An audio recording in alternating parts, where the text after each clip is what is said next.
Sa ngalan ng Ama, ng Anak, ng Espiritu Santo. Amen. Ang pagpapala ng ating Panginoong Jesucristo, ang pag-ibig ng Diyos Ama, tampay kay pagkaisa ng Espiritu Santo, naway sumainyong lahat. At sumairin. Tayo ay nagagalak na magkatipon-tipon ngayong 19 na linggo sa karaniwang panahon upang tayo ay sama-samang makapagpurit, makapagpasalamat sa Panginoong Diyos sa lahat ng kanyang mga biyaya at pagpapala sa bawat isa sa atin. Ating hilingin sa Panginoong Diyos na sa pagtanggap natin ng Eucharistia, ang pagkaing nagbibigay buhay, tayo nawa ay kanyang palakasin sa kabila ng mga pagsubok sa buhay na ito at nawa palagi tayong makatagpo ng pag-asa sa Panginoong Diyos. Ating aaminin natin mga kasalanan upang tayo'y maging marapat gumanap sa banal na pagdiriwang. Inaamin ko sa makapangyarihang Diyos at sa inyo mga kapatid na lubha akong nagkasala sa isip, sa salita at sa gawa at sa aking pagkukulang. Kaya isinasamo ko sa mahal na Birheng Maria, sa lahat ng mga anghel at mga banal, at sa inyo mga kapatid, na ako'y panalangin sa Panginoong ating Diyos. Kaawaan tayo ng makapangyarihang Diyos, patawarin tayo sa ating mga kasalanan, patnubayan tayo hanggang sa buhay na walang hanggan. Amen.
Manalangin tayo.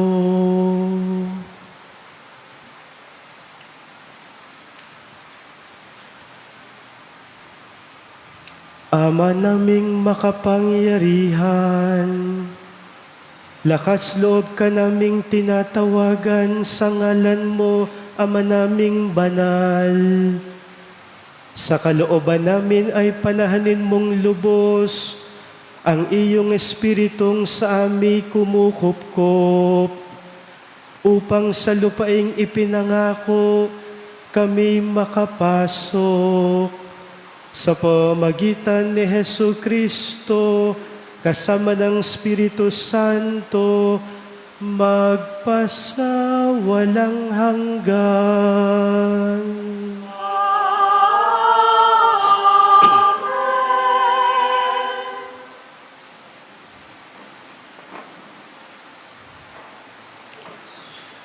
Pagbasa mula sa unang aklat ng mga hari. Noong mga araw na iyon, si Elias ay mag-isang pumunta sa ilang. Pagkatapos ng maghapong paglalakad ay naupo siya sa lilim ng isang puno ng retama at nanalangin ng ganito, Panginoon, kunin na po ninyo ako. Ako po'y hirap na. Nais ko na pong mamatay. Pagkatapos, nahiga siya at nakatulog. Ngunit dumating ang isang anghel. Kinalabit siya at ang sabi, Gising na at kumain ka. Nang siya'y lumingon, nakita niya sa may ulunan ang isang tinapay na niluto sa ibabaw ng mainit na bato at tubig sa isang sisidlan. Kumain nga siya at uminom. Pagkatapos ay nahiga uli. Ngunit bumalik ang anghel ng Panginoon. Kinalabit siya uli at sinabi, Bumangon ka at kumain. Napakahaba pa ng lalakarin mo. Kumain nga siya uli at uminom at siya'y lumakas. Sa tulong ng pagkain iyon, naglakbay siyang 40 araw at 40 gabi hanggang sa Horeb, ang bundok ng Diyos. Ang salita ng Diyos. Salamat sa Diyos. Ang atin pong itutugon sa bawat taludtod ng salmo. Magsumikap tayong kamtin, ang Panginoong butihin. Magsumikap tayong kamtin, ang Panginoong butihin. Panginooy aking pupurihin, sa pasasalamat di ako titigil. Aking pupurihin kanyang mga gawa. Kayong naaapi, makinig, matuwa. Magsumikap tayong kamtin, ang Panginoong butihin. Ang pagkadakila niya ay ihayag, at ang ngalan niya'y purihin ng lahat. Ang aking dalangin, dinidinig ng Diyos. Nawala sa akin ang lahat kong takot. Magsumikap tayong kamtin, ang Panginoong butihin. Nagalak ang aping umasa sa Kanya, pagkat di nabigo ang pag-asa nila. Tumatawag sa Diyos ang walang pag-asa. Sila'y iniligtas sa hirap at dusa. Magsumikap tayong kamtin, ang Panginoong butihin. Anghel yaong bantay sa may takot sa Diyos. Sa mga panganib sila'y kinukupkop. Ang galing ng poong hanaping masikap, yaong magtiwala sa Kanya't naligtas, ay maituturing na taong mapalad. Magsumikap tayong kamtin, ang Panginoong butihin.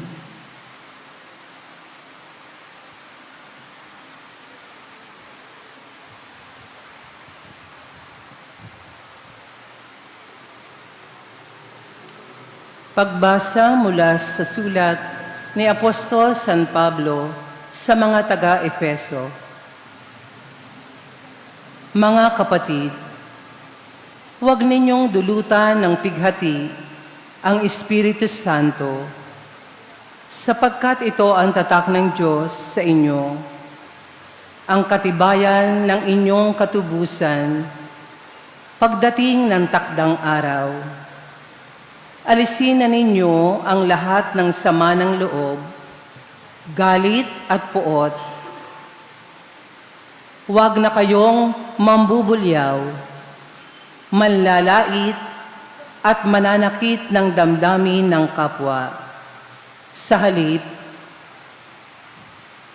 maging mabuti kayo at maawain sa isa't isa at magpatawaran tulad ng pagpapatawad sa inyo ng Diyos sa pamamagitan ni Kristo.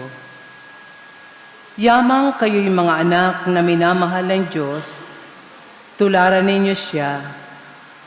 Mamuhay kayong puspos ng pag-ibig tulad ni Kristo.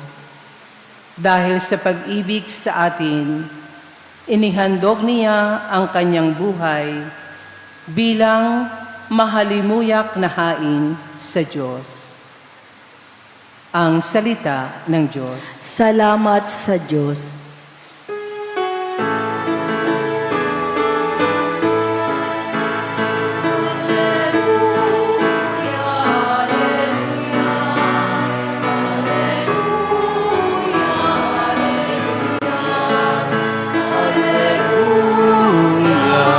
Alleluia, Alleluia, Alleluia.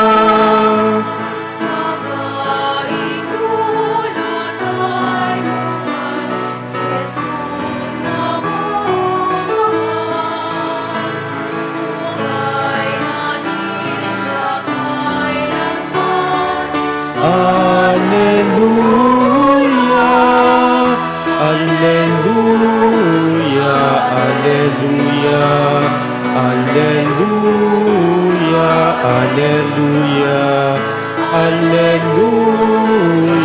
Alleluia, Alleluia, Alleluia, Alleluia.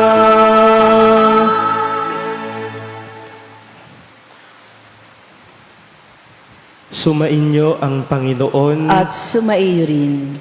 ang mabuting balita ng Panginoon ayon kay San Juan.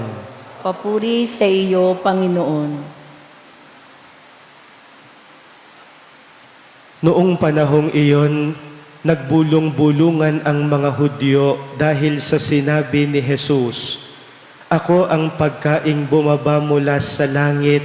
Sinabi nila, "Hindi ba ito si Jesus na anak ni Jose? Kilala natin ang kanyang ama't ina. Paano niya ngayon masasabi, 'Bumaba ako mula sa langit'?" Kaya't sinabi ni Jesus, "Huwag kayong magbulong-bulungan. Walang makalalapit sa akin malibang dalhin siya ng amang nagsugo sa akin. At ang lalapit sa akin ay muli kong bubuhayin sa huling araw." Nasusulat sa aklat ng mga propeta, at silang lahat ay tuturuan ng Diyos.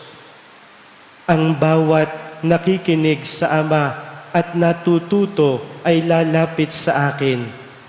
Hindi ito nangangahulugang may nakakita na sa Ama. Yaong nagmula sa Diyos ang tanging nakakita sa Ama. Sinasabi ko sa inyo, ang nananalig sa akin ay may buhay na walang hanggan. Ako ang pagkaing nagbibigay buhay. Kumain ng mana ang inyong mga ninuno nang sila'y nasa ilang, gayon may namatay sila. Ngunit ang sino mang kumain ng pagkaing bumaba mula sa langit ay hindi mamamatay. Ako ang pagkaing nagbibigay buhay na bumaba mula sa langit. Mabubuhay magpakailanman ang sino mang kumain nito, at ang pagkaing ibibigay ko sa ikabubuhay ng sanlibutan ay ang aking laman.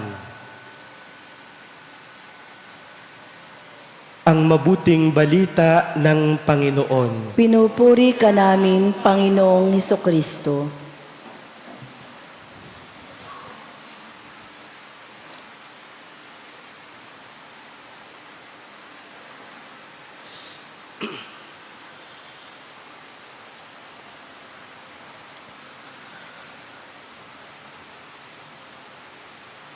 Ang hapong ito ay napakaganda sapagkat sa mga sandaling ito ay ating sinisimulan ang araw ng linggo. Kaya tayo ay nagkakasama-sama sa pinakamataas na uri ng ating panalangin, ang Eucharistia, upang tayo ay magpuri at magpasalamat sa Panginoong Diyos. Mga pinakamamahal, ang tema ng mga pagbasa natin ngayon ay tungkol sa pagkain ng buhay na siyang pagkain natin sa ating paglalakbay. The Eucharist as our strength in our journey. Ito po ang tahasang sinabi ni Jesus sa mabuting balita ngayon. Ako ang pagkaing nagbibigay ng buhay na walang hanggan. Ano yung makikita natin sa buhay na ito kung saan ang mga pagbasa natin ay nagbibigay ng kaliwanagan? Nais ko pong balikan yung unang pagbasa na napakinggan natin mula sa unang aklat ng mga hari. Kung inyong mapapansin, yung mga readings natin ay hindi lamang po ninyo napapakinggan. Tuwing araw po ng linggo, ito rin po ay nakaproject sa ating TV monitor. Ito po ay sapagkat ito ang kagustuhan ng ating lubhang kagalang-galang Gilbert Garacera. Ang gusto po niya kapag hindi daw maganda yung pagbasa, at least kayo po ay mayroong pwedeng basahin sa ating TV monitor. Kapag kayo po ay nakatulog pa, hindi ko na po alam kung anong gagawin sa inyo. Okay? So, yung readings natin, napapakinggan na ninyo. Yung readings natin, nababasa pa ninyo sa ating mga TV monitors. Ano yung nakita natin sa unang pagbasa mula sa aklat ng mga hari? Napakinig natin ang nakalulungkot na karanasan ni Elias. Kung inyong i-rewind ang first reading ngayon, si Elias na propeta ay wari bagang tagumpay na tagumpay. If you will rewind the first reading for today, it's as if he was a successful prophet. Bakit siya tagumpay na propeta? Nagawa niyang mapagbalik loob sa Panginoong Diyos ang mga Israelita noong panahon ni Jezebel, na ang mga Israelita ay naging parang pagano na. Sa unang tingin, siya'y tagumpay na tagumpay.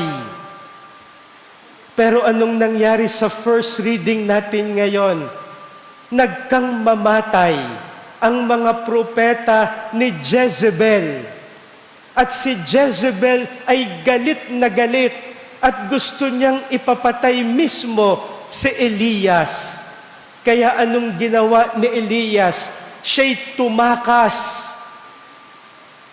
Kung inyo pong titingnan ang mapa ng Israel, si Elias ay nasa northern part, yung upper part of Israel. At siya'y tatakas papunta ng southern part, yun yung ibabang bahagi ng Israel. Ang pagitan po niyan ay almost 5,000 kilometers. dito natin ilalagay. Ito ang konteksto ng unang pagbasa na napakinggan natin ngayon. Anong sabi ni Elias? Panginoon, ako po'y pagod na. Kunin na po ninyo ang aking buhay. Ako po'y hirap na. Mga pinakamamahal, sa buhay natin sa ibabaw ng mundong ito, pwede nating maranasan yung karanasang katulad ni Elias. Pwedeng maramdaman natin, maranasan na parang tayo ay tagumpay na tagumpay. Only to discover that we are slowly falling apart. Pwedeng tayo ay katulad ni Elias, pagod na pagod, hirap na hirap sa buhay na ito. Anong ginawa ng Panginoon? Siya'y ginising ng anghel at siya'y binigyan ng Panginoon ng pagkain. Mga pinakamamahal, siya'y binigyan ng pagkain. Kaya napakaganda po ng pagkakaayos ng mga pagbasa natin ngayon. Ipinagpapatuloy natin yung ating reflection ng John 6. Ito'y naglalaman ng diskurso ni Jesus tungkol sa tinapay ng buhay. Ibig sabihin, gustong ituro ng simbahan sa atin ang ibinibigay na pagkain ng Diyos sa atin ay si Jesus, ang Eucharistia. Yan ang pagkaing ibinibigay sa atin nang sa ganoon upang tayo, kapag tayo ay nakaramdam na parang tayo'y unti-unting bumabagsak, nariyan si Jesus, yan ang pagkain natin. Kapag ang pakiramdam natin, tayo ay pagod at hirap na hirap, nariyan si Jesus na pagkain natin, mga pinakamamahal. Si Jesus ang pagkain natin kapag tayo'y hirap na hirap, kapag tayo ay pagod na pagod, kapag tayo ay bumabagsak. Si Jesus ang pagkain natin, mga pinakamamahal. Kaya huwag tayong bibigay, huwag tayong susuko, huwag tayong mawawalan ng loob. May pagkain tayo na nagpapalakas sa atin. Kita ko po ang mga mata ninyo na kayo po ay umiikot ng pagtingin sa loob ng ating simbahan, no? Siguro ay nakikita na ninyo ang malaking development, no? Nung kabilang linggo ay halos may scaffolding pa tayo sa unahan, pero ngayon po ay unti-unti na ninyong nakikita ang ganda ng ating simbahan. Kung hindi po ako nagkakamali, ay parang nandoon yata si architect, no? Medyo malabo ang aking paningin. Si architect ngayon, ano? Okay, pakitayo nga po, architect, para makita kayo ng Saint Therese, no? Palakpakan po natin siya.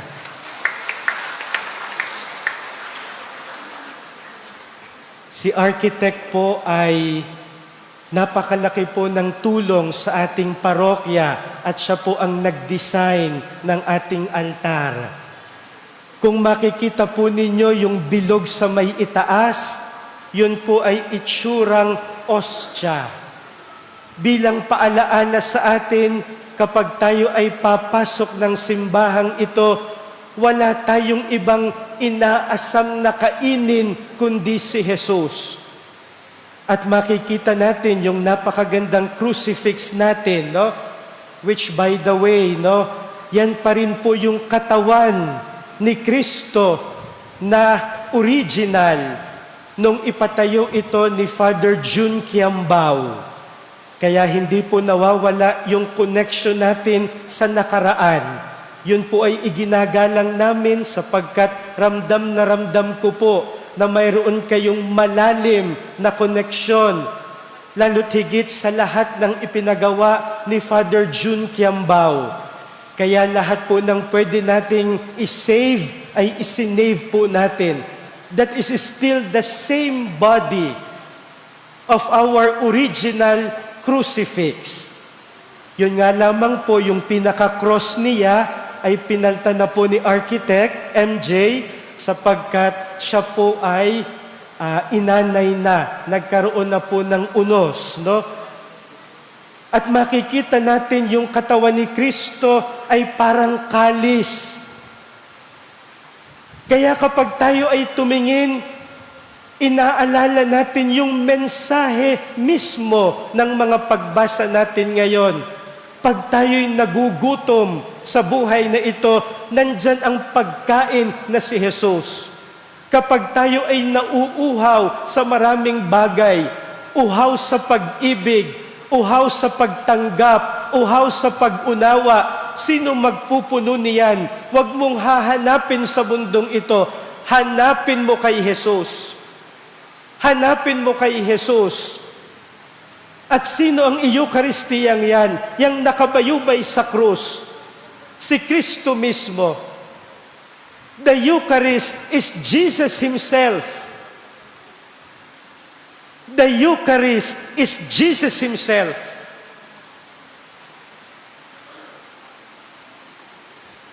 Ito po ay may magandang ilaw, no? Pero hindi muna namin bubuhayin, no?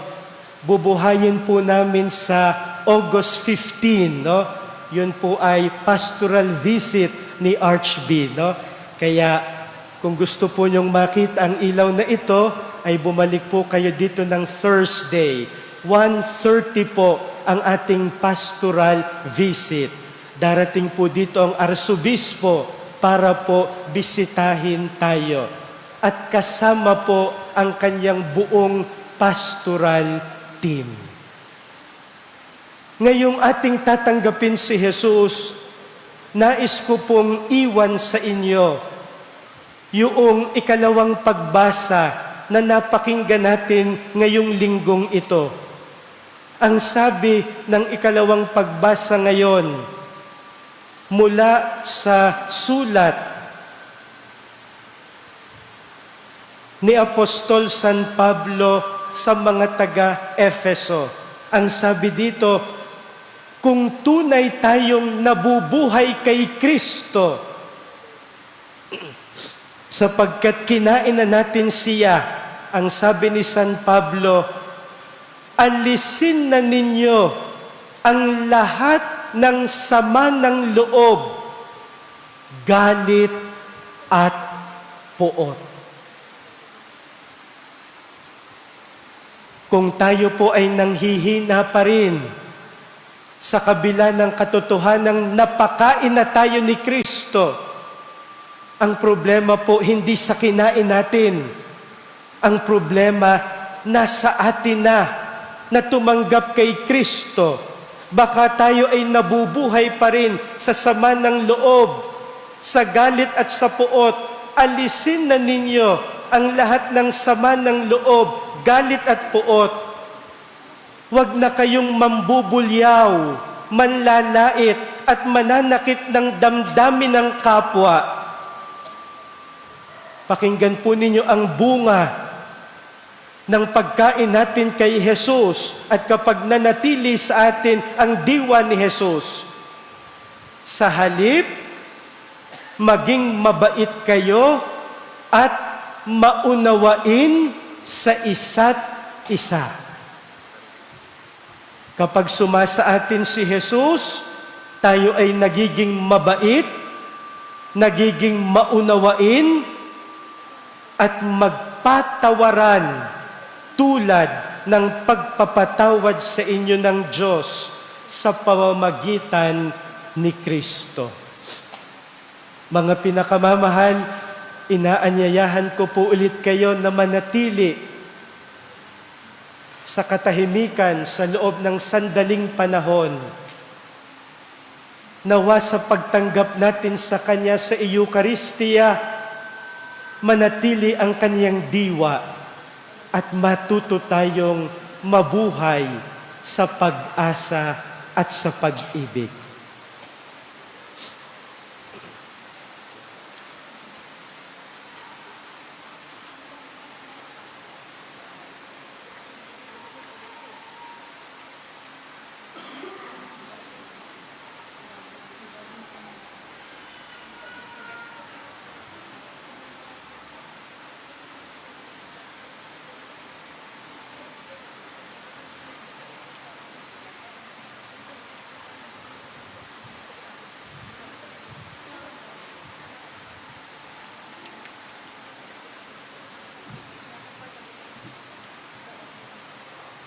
Ang lahat ay magsisitayo, ating sasariwain ang ating pananampalataya.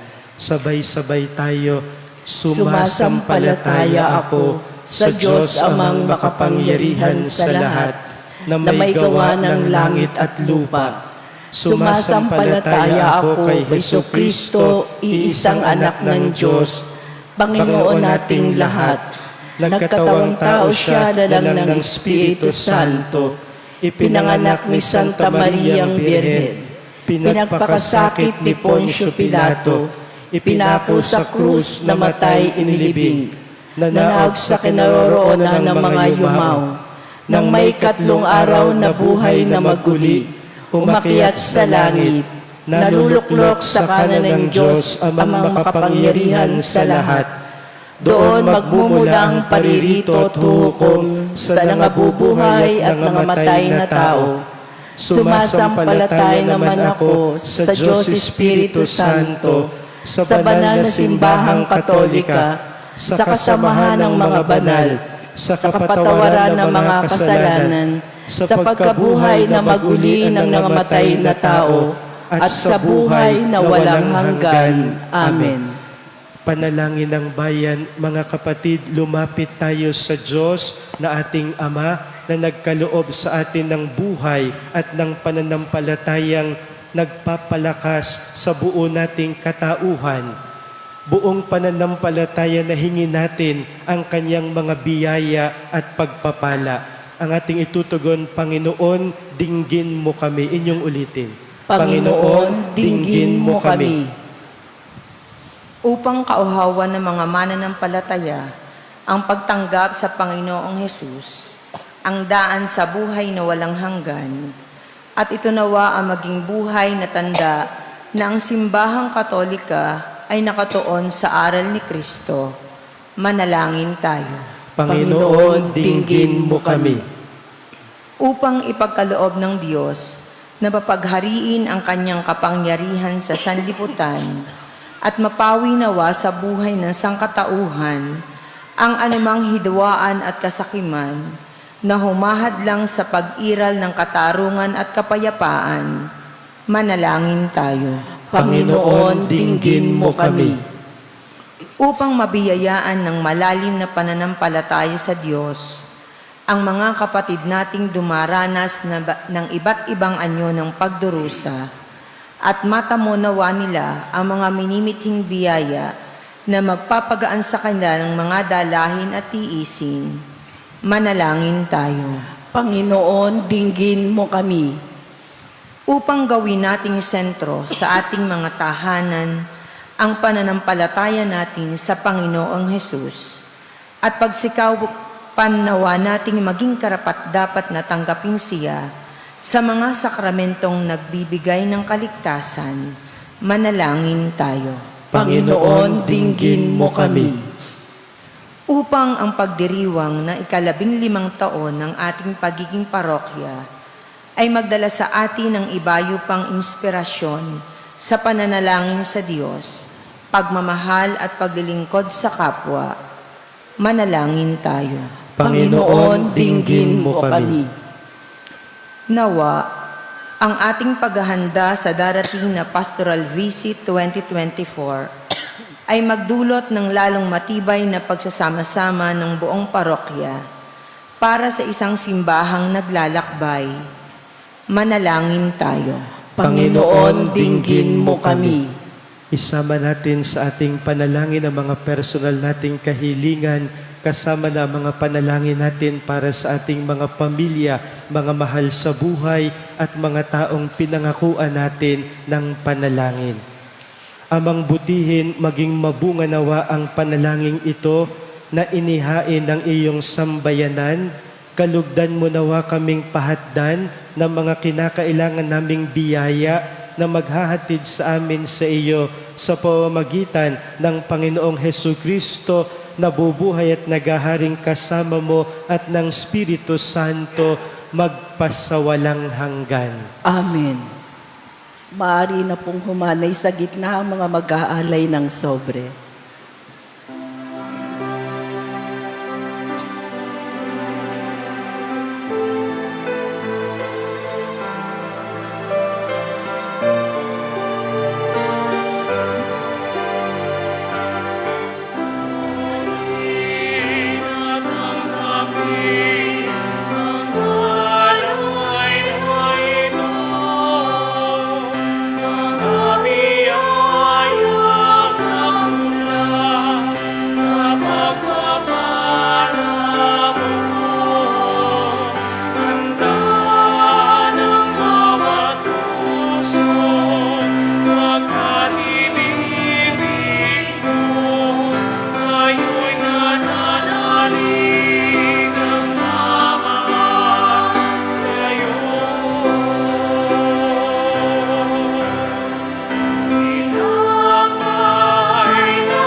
Kapuri-puri ka, Diyos, sa manlumikha sa sanlibutan sa iyong kagandahang loob. Narito aming maiaalay mula sa lupa at bunga naming paggawa ang tinapay na ito para maging pagkaing nagbibigay buhay. Kapuri-puri ang poong may kapal, ngayon at kailanman.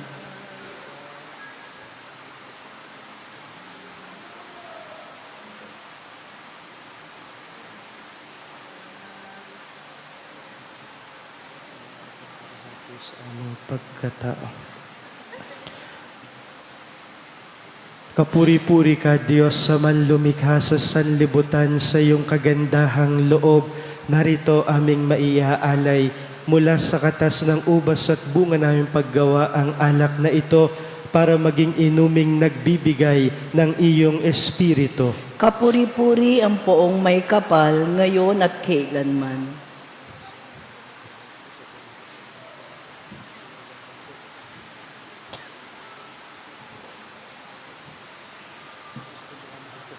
Hugasan, linisin mong lubusan na nagawa kong pagsuway.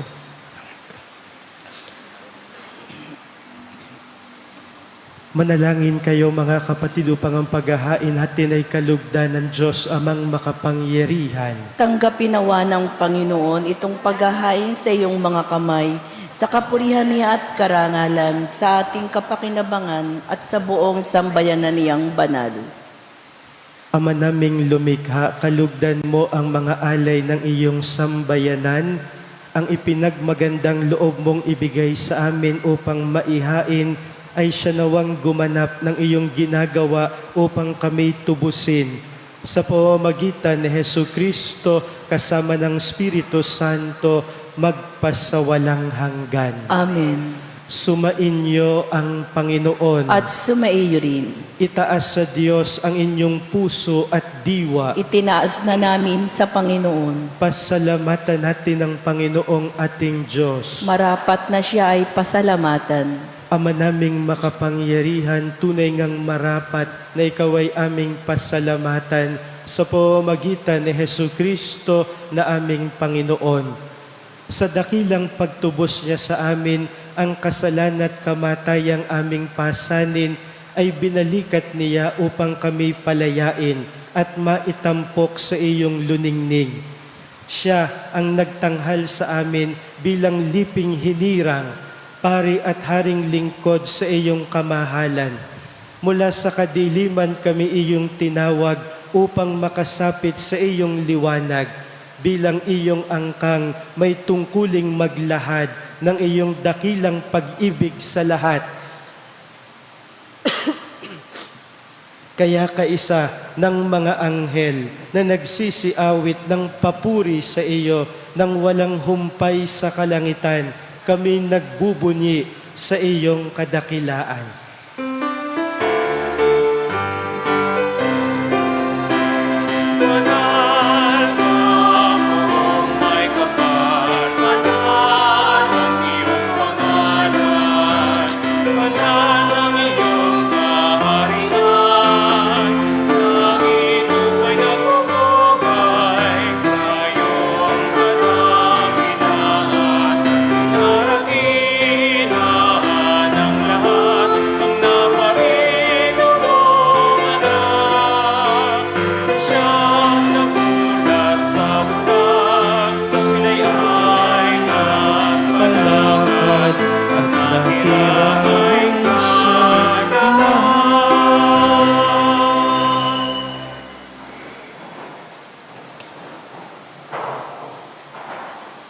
Ama naming banal, ikaw ang bukal ng tanang kabanalan, kahit sa pamamagitan ng iyong Espiritu, gawin mong banal ang mga kaloob na ito upang para sa amin maging katawan at dugo ng aming Panginoong Hesu Kristo.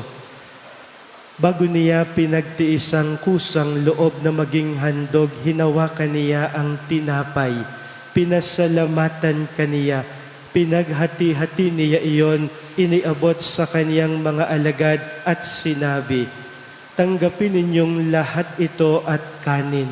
Ito ang aking katawan na ihahandog para sa inyo."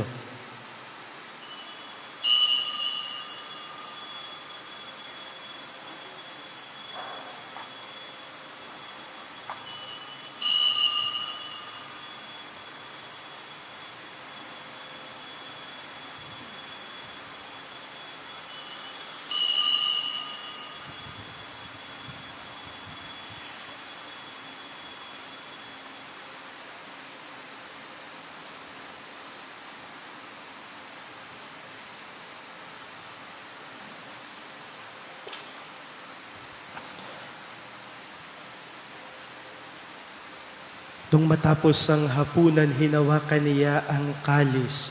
Muli kaniyang pinasalamatan. Iniabot niya ang kalis sa kaniyang mga alagad at sinabi, "Tanggapin ninyong lahat ito't inumin. Ito ang kalis ng aking dugo ng bago at walang hanggang tipan. Ang aking dugo na ibubuhos para sa inyo at para sa lahat sa ikapagpapatawad ng mga kasalanan. Gawin ninyo ito sa pag-alaala sa akin."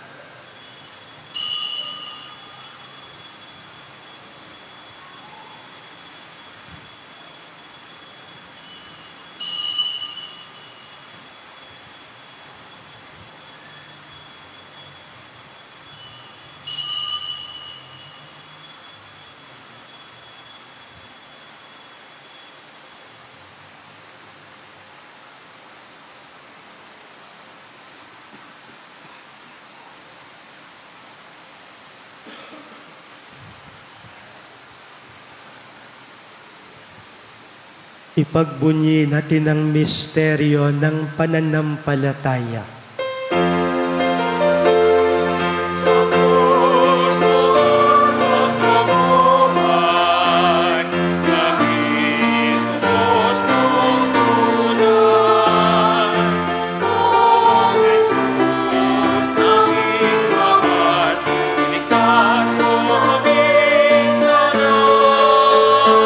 Ngayon at magpapakailanman.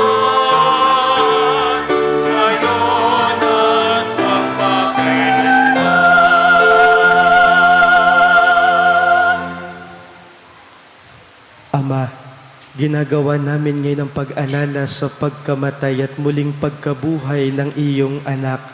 Kahit inialay namin sa iyo ang tinapay na nagbibigay buhay at ang kalis na nagkakaloob ng kaligtasan. Kami nagpapasalamat dahil kami iyong minarapat at tumayo sa harap mo para maglingkod sa iyo. Isinasamo namin kaming magsasalo-salo sa katawan at dugo ni Kristo ay mabuklod sa pagkakaisa sa pamamagitan ng Espiritu Santo. Ama, lingapin mo ang iyong simbahang laganap sa buong daigdig. Puspusin mo kami sa pag-ibig kaysa ni Francisco na aming Papa, ni Gilbert na aming Obispo at ng Tanang Kaparian. Alalahanin mo rin ang mga kapatid naming nahimlay nang may pag-asang sila'y muling mabubuhay, gayon din ang lahat ng mga pumanaw. Kaawaan mo sila't patuloyin sa iyong kaliwanagan. Kaawaan mo't pagindapatin kaming lahat na makasalo sa iyong buhay na walang wakas. Kaisa ng mahal na Birheng Maria na ina ng Diyos, ni San Jose na kaniyang esposo, kaisa ng mga apostol at ng lahat ng mga banal na namuhay dito sa daigdig ng kalugod-lugod sa iyo. Maipagdiwang nawa namin ang pagpupuri sa ikararangal mo sa pamamagitan ng iyong anak na aming Panginoong Hesukristo. Sa pamamagitan ni Kristo, kasama niya at sa Kaniya, ang lahat ng parangal at papuri ay sa iyo, Diyos amang makapangyarihan, kasama ng Espiritu Santo, magpasawalang hanggan.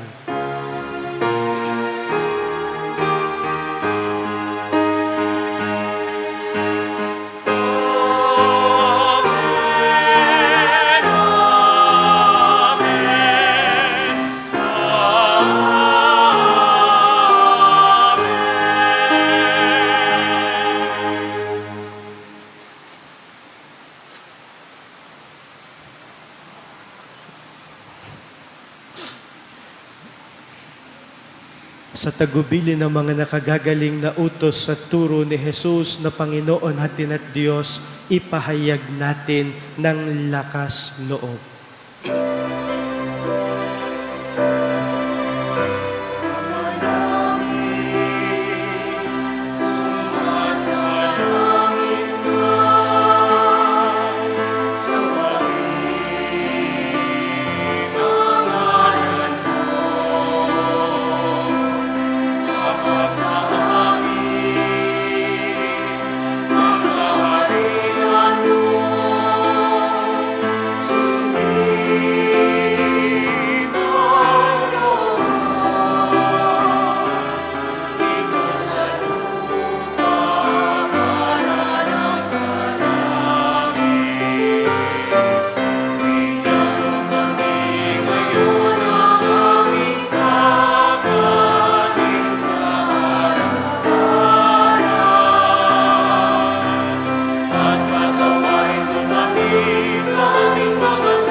Hinihiling namin kami, Diyos, sa lahat ng masama pagkalooban ng kapayapaan araw-araw, iligtas sa kasalanan, ilayo sa lahat ng kapahamakan, samantalang aming pinananabikan ang dakilang araw ng pagpapahayag ng tagapagligtas naming si Hesukristo. Iyo ang kaharian,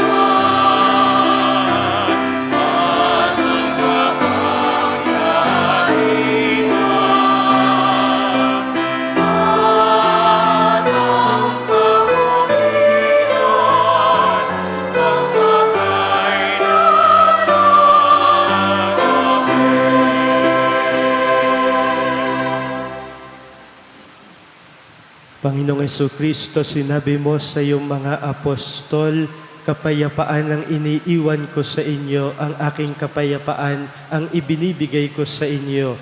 Tunghayan mo ang aming pananampalataya, wag ang aming mga pagkakasala. Pagkalooban mo kami na kapayapaan at pagkakaisa ayon sa iyong kalooban, kasama ng Espiritu Santo, magpasawalang hanggan. Amen. Ang kapayapaan ng Panginoon ay laging sumainyo. At sumaiyo rin. Magbigayan kayo ng kapayapaan sa isa't isa. Peace be with you. Peace be with you. Peace be with you. Peace be with you.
Ito ang kordero ng Diyos, ito ang nag-aalis ng mga kasalanan ng sanlibutan.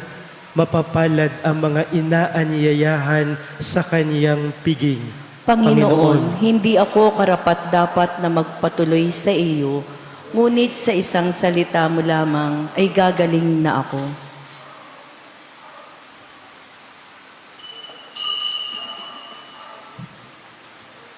Paalaala po sa tatanggap ng komunyon. Kung tayo po ay tatanggap ng komunyon sa kamay, kaliwang palad ang tatanggap ng komunyon at isusubo ng kanang daliri.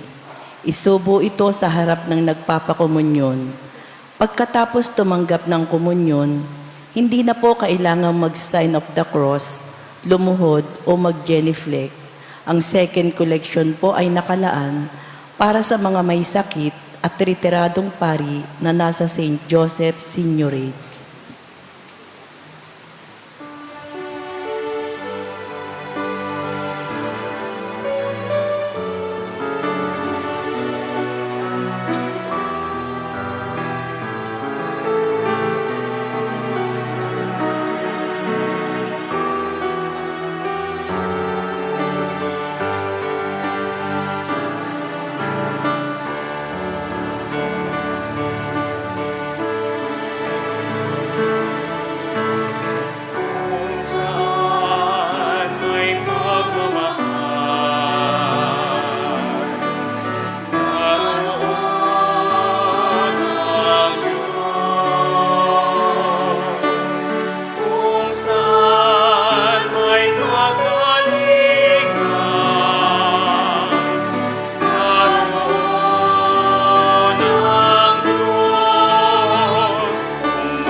Manalangin tayo.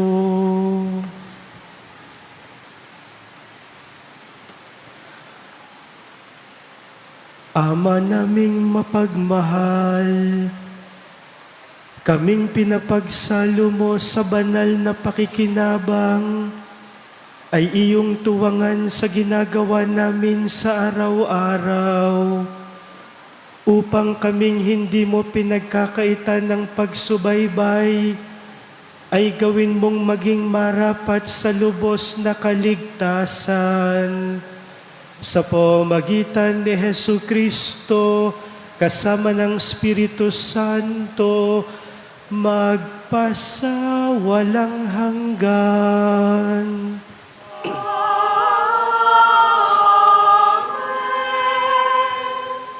Sumainyo ang Panginoon. At sumaiyo rin. Pagpalain kayo ng makapangyarihang Diyos, ang Ama, Anak at Espiritu Santo. Amen.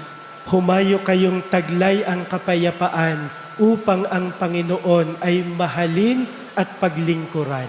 Salamat sa Diyos. Pakitaas ng ating dalawang kamay, ipikit natin ang ating mga mata at sama-sama nating hilingin ang biyaya ng ganap na pagpapagaling. Ama naming makapangyarihan, kami nagpapasalamat sa biyaya ng pananampalataya kung kaya't kami nakakalapit sa inyo at humihiling ng biyaya ng ganap na pagpapagaling sa lahat ng aming karamdaman. Ipinagdarasal po namin ang mga kapatid naming may sakit at matatanda na at hindi na po makapunta ng aming simbahan. Nawa po ay palakasin ninyo ang kanilang pananampalataya at palaging ipadama ang init ng inyong pagmamahal.